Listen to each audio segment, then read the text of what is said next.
Chaque jour, les grandes surfaces jettent des dizaines de tonnes de plastique et autres composants nocifs pour l'environnement.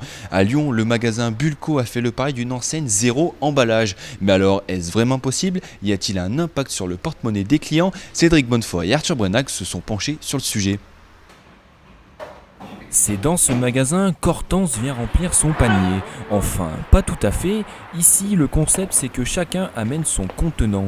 Une fois la pesée effectuée pour déduire le poids du récipient à la caisse, il est l'heure d'aller faire ses courses. Moi, à la base, c'était plus par curiosité et par envie de découvrir des produits que je connais pas du tout et que j'avais pas du tout chez moi. Et du coup, c'est vraiment l'idée de se balader et de découvrir de nouvelles choses. Il y a toujours des bons conseils et du coup, on peut apprendre de nouvelles recettes.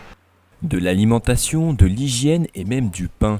La jeune femme vient 3 à 4 fois par mois dans ce magasin et à l'heure de passer en caisse, sa note n'est pas forcément salée. En plus, elle réduit ses déchets.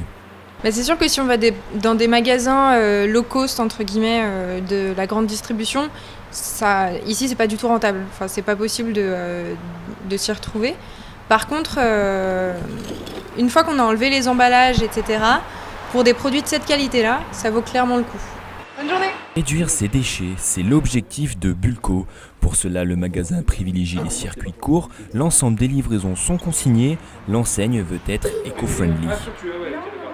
Le magasin crée très peu d'emballages. L'année dernière, en un an, on a jeté l'équivalent d'une Clio. Le magasin jetait l'équivalent d'une Clio remplie.